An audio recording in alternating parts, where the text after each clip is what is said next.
Hello everyone, welcome to all of you in exam guru. दोस्तों, आज से हम लोग एयरफोर्स, नेवी और कोस्ट गार्ड एग्जाम 2021 के लिए मैथ्स का क्लास स्टार्ट कर रहे हैं।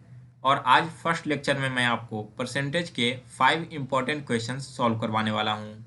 आज के इस लेक्चर में हम लोग बिल्कुल बेसिक से क्वेश्चंस को सॉल्व करेंगे और धीरे धीरे एडवांस लेवल की ओर आगे बढ़ेंगे।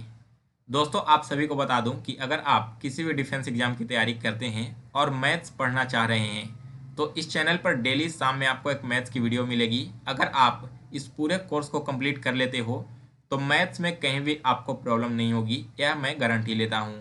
तो डेली शाम में इस चैनल पर आप मैथ्स का क्लास देखना ना भूलिए। और वीडियो स्टार्ट करने से पहले दोस्तों, अगर आपने अभी तक मुझे इंस्टाग्राम पर फॉलो नहीं किया तो मेरा इंस्टा आईडी स्क्रीन पर है, आप यहाँ से हमें फॉलो कर सकते हैं। तो चलिए दोस्तों, बिना टाइम स्पेंड किए आज का लेक्चर स्टार्ट करते हैं। तो देखिए, आज का पहला क्वेश्चन क्या है।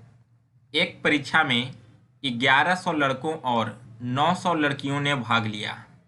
इनमें से 50% लड़के और 40% लड़कियां परीक्षा में उत्तीर्ण हो गई है।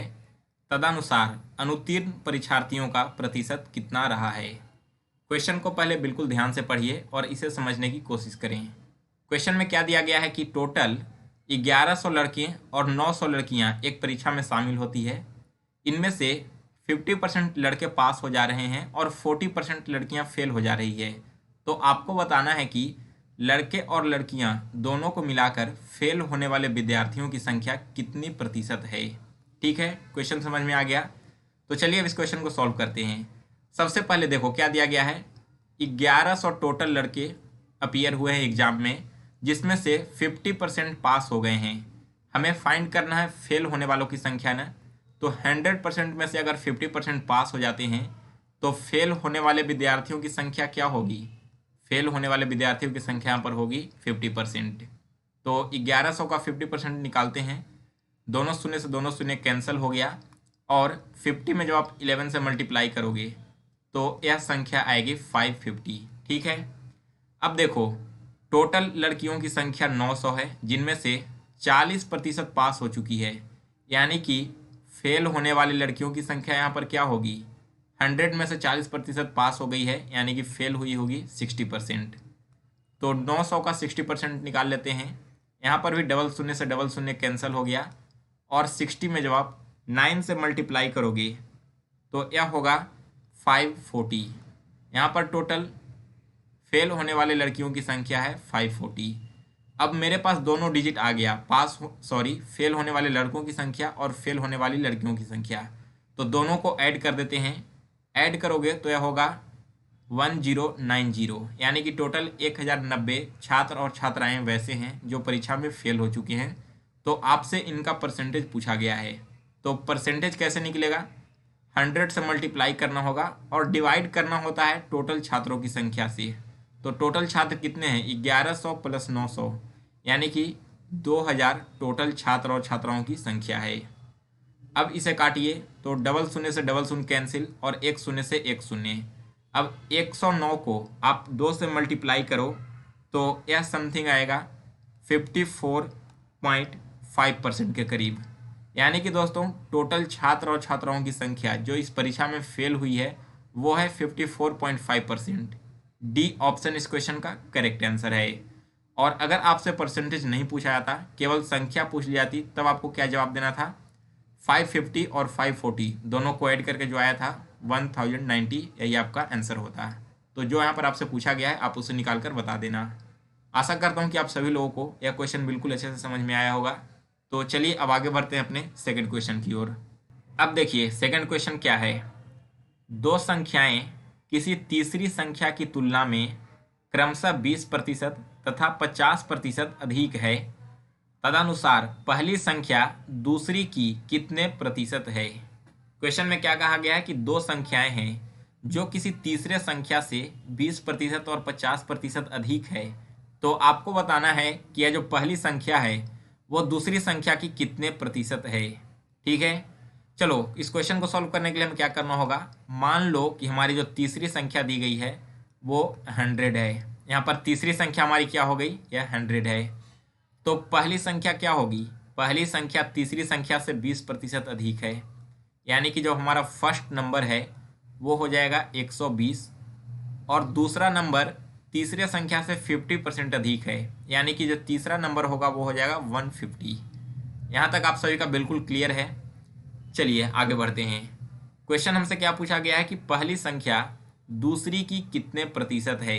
ठीक है, यहाँ पर देखो बिल्कुल छोटा सा कॉन्सेप्ट यूज किया गया है, आप लोग इसे अच्छे से ध्यान से देख लो। आगे जब हम कॉन्सेप्चुअल क्वेश्चंस करेंगे तो वहां पर इन सारे कॉन्सेप्ट्स का यूज होगा। पहली संख्या पूछा गया है दूसरी संख्या का कितना प्रतिशत है, तो पहली संख्या हमारे पास है 120। ठीक है, इसे लिख देते हैं 120 और प्रतिशत निकालना है, यानी कि 100 से हमें मल्टीप्लाई तो करना ही होगा। अब सबसे बड़ा सवाल यहाँ पर यह उठता है कि इसे डिवाइड किससे करें, 100 से करें या फिर 150 से करें। तो देखो पहली संख्या दूसरी की कितने प्रतिशत है, जिसके रिगार्डिंग पूछा जाएगा वो आपको नीचे लिखना है। तो हमारे पास दूसरी संख्या क्या है, दूसरी संख्या है 150। अब इसे काट दो तो एक शून्य से एक शून्य कट गया, 3 से 12 कटेगा 4 बार में और 3 से 15 कटेगा 5 बार में, 5 से 100 कटेगा 20 बार में और 20 को 4 से मल्टीप्लाई कर दो तो यह हो जाएगा 80%। यानी कि जो पहली संख्या है वो दूसरी संख्या का 80% है। इस क्वेश्चन का सी ऑप्शन करेक्ट आंसर है। यहाँ तक बिल्कुल क्लियर है आप सभी को। तो चलिए आगे बढ़ते हैं अब अगले क्वेश्चन की ओर। तीसरा क्वेश्चन देखिए क्या है, 1206 का एक तिहाई 134 का कितने प्रतिशत है। 1206 का एक तिहाई आपको बताना है कि 134 का कितने प्रतिशत है। तो सबसे पहले हम क्या करेंगे, 1206 का एक तिहाई निकाल लेंगे। तो यह जब आप निकालोगे तो कितने बार में कटेगा, यह सबसे पहले कटेगा 4 बार में, फिर शून्य आएगा और 2, यानी कि 1206 का एक तिहाई यहाँ पर हो गया 402। आपको बताना है कि यह 134 का कितना प्रतिशत है। यानी कि दोस्तों मान लो कि यह 134 का x प्रतिशत है, तो इसे हम इक्वेशन में कैसे लिखेंगे, 134 का x प्रतिशत इक्वल टू 402। तो यहाँ से x का वैल्यू कैसे निकलेगा, 100 ऊपर में चला जाएगा और 134 जो है वो नीचे आ जाएगा। अब इसे यहाँ से काट के सॉर्ट करो तो देखो 2 से सबसे पहले यह कटेगा 67 बार में और 2 से यह कटेगा 201 बार में। अब 201 को 100 से मल्टीप्लाई करो और 67 से डिवाइड कर दोगे तो यह क्या हो जाएगा, यह फाइनली आपका आ जाएगा 300%। आप इसे काट कर देख लेना, 67 से 201 कटेगा 3 टाइम्स में और 3 में जब आप 100 से मल्टीप्लाई करोगे तो हो जाएगा 300%। यानी कि इस क्वेश्चन का डी ऑप्शन करेक्ट आंसर है। दोस्तों ये सारे बिल्कुल इजी क्वेश्चन हैं जो मैं आज आपको फर्स्ट लेक्चर में करवा रहा हूँ। इसके बाद परसेंटेज के कुछ कॉन्सेप्चुअल क्वेश्चन हम लोग भी देखेंगे, वो आपको कल और परसों 2 लेक्चर में कंप्लीट करवा दिया जाएगा। तो यहाँ पर आपने थर्ड क्वेश्चन को भी बिल्कुल अच्छे से सॉल्व कर लिया होगा। तो चलिए अब आगे बढ़ते हैं फोर्थ क्वेश्चन की ओर। देखिए अगला क्वेश्चन है 4 नंबर। यदि किसी गांव में स्त्रियों की संख्या पुरुषों की संख्या की 90% हो तो पुरुषों की संख्या स्त्रियों की संख्या के कितने प्रतिशत होगी। बहुत ही आसान क्वेश्चन है। यहाँ पर क्या दिया गया है कि स्त्रियों की जो टोटल संख्या है वो पुरुषों की संख्या का 90% है। तो मान लो कि इस गांव में टोटल मेन कितने हुए, टोटल मेन यहाँ पर हैं 100, तो वुमेन की संख्या कितनी होगी, मेन के 90%, यानी कि यहाँ पर वुमेन की संख्या हो गई 90। अब हमसे पूछा गया है कि पुरुषों की संख्या स्त्रियों की संख्या के कितने प्रतिशत है। फाइंड करना है पुरुषों की संख्या, यानी कि ऊपर में हमें सबसे पहले पुरुष की जितनी संख्या है वो लिखनी होगी, यानी कि 100, और प्रतिशत निकालना है तो 100 से गुना भी करना पड़ेगा। अब नीचे डिवाइड किससे करें वो देखिए। तो पुरुषों की संख्या किसके अकॉर्डिंग पूछी गई है, टोटल स्त्रियों की संख्या के अकॉर्डिंग, यानी कि नीचे हमें टोटल नंबर ऑफ वुमेन लिखना होगा जो कि है 90। तो नीचे यहाँ पर आप 90 लिख दो। अब देखो एक शून्य से एक शून्य कैंसिल हो गया तो ऊपर में क्या बचा, ऊपर में बचेगा 1000 और डिवाइड कर दो 9 से। तो इसे जब आप सॉल्व करोगे तो यह अप्रॉक्स आएगा 111% के आसपास, यानी कि इस क्वेश्चन का डी ऑप्शन करेक्ट आंसर है। बहुत ही आसान क्वेश्चन था। ऐसे क्वेश्चन आप लोग 5 से 10 सेकंड के अंदर में सॉल्व कर सकते हो। चलिए आगे बढ़ते हैं 5वें क्वेश्चन की ओर। तो 5th क्वेश्चन है 498 किस संख्या से 17% कम है। यह भी बिल्कुल आसान क्वेश्चन है। देखिए 498 जो है किसी एक संख्या से 17% कम है। तो मान लो कि जो संख्या दी गई है वो हमारी है x। अब क्या है देखो, 498 17% कम है ना, यानी कि 498 का वैल्यू क्या होगा, यह 83% के अकॉर्डिंग होगा। 100 में से 17% कम करोगे तो क्या होगा, 83%, यानी कि जो 498 दिया गया है वो 83% होना चाहिए। दैट मीन्स x का 83% होगा 498। तो यहाँ से हम x का वैल्यू निकाल सकते हैं 498 इंटू 100 और डिवाइड कर देंगे 83 से। तो 83 से 498 कैंसिल होगा 6 टाइम्स, और 6 में जब आप 100 से मल्टीप्लाई करोगे तो यह होगा 600। यानी कि दोस्तों इस क्वेश्चन का सी ऑप्शन करेक्ट आंसर है। इसी के साथ दोस्तों आज का लेक्चर समाप्त करते हैं।